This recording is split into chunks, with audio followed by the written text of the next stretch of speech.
Hello, this is Aarti. Welcome to my channel. आज हम discuss करने वाले हैं राइडर्स टू द सी, जो कि जॉन मिलिंगटन सींज के द्वारा लिखित है।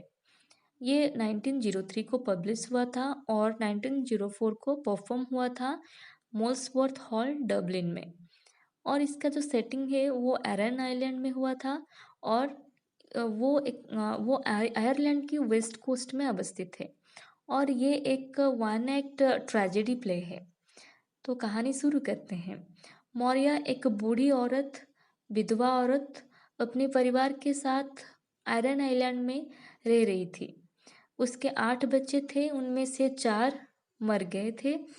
इसके उसके अब 2 बेटियां और 2 बेटे हैं।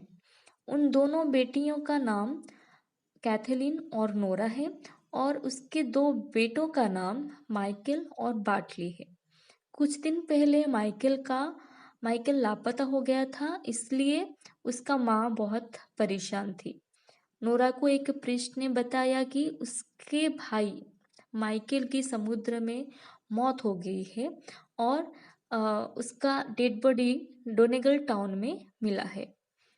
नोरा हाथ में कुछ कपड़ों को लेते हुए स्टेज पर आती है और उसकी बड़ी बहन कैथलीन को बताती है कि इसमें उनका मरा हुआ भाई माइकल का कुछ कपड़े हैं।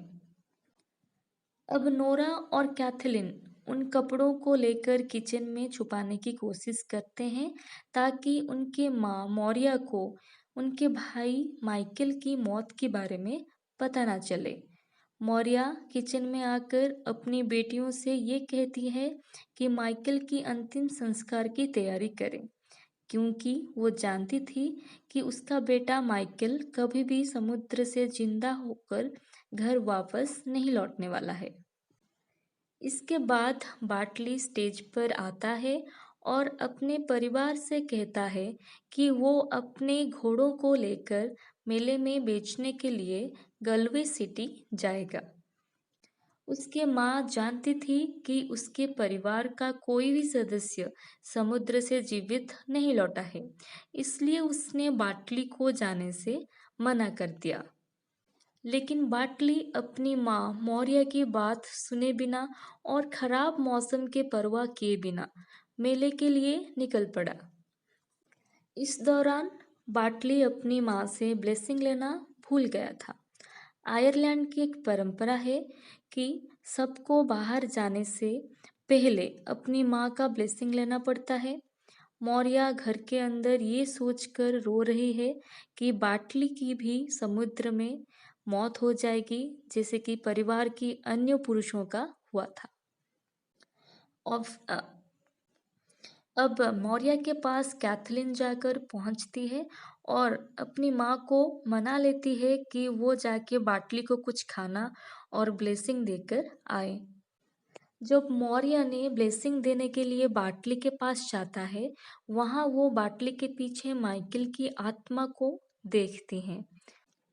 ये देखने के बाद मौर्य ने अपना ब्लेसिंग दिए बिना घबराते हुए वहां से लौट आती है। उस वक्त कैथलीन और नोरा को ये पता चला कि वो कपड़े उनके भाई माइकल की है और ये जानकर वो दोनों टूट गए कि उनके भाई माइकल की सच में मौत हो गई है। अब मौर्य ने आकर अपनी बेटियों के पास उन्हें सब कुछ बताती हैं जो कि वो बाहर देखी थी। कुछ समय बाद उन्हें बाटली की भी मौत की खबर मिल जाती है। अपने सभी बेटों को खोने के बाद मौर्या पूरी तरह से टूट जाती हैं। अब स्टेज पर मौर्या आती है और सबको कहती है कि आज से वो रात को चैन से सो पाएगी, क्योंकि अब सोचने के लिए उसके परिवार में और कोई पुरुष नहीं रहे। इस कथन के साथ स्टेज का पर्दा गिर जाता है। अगर आपको ये वीडियो अच्छा लगे तो कमेंट करके बताएं। Thanks for watching.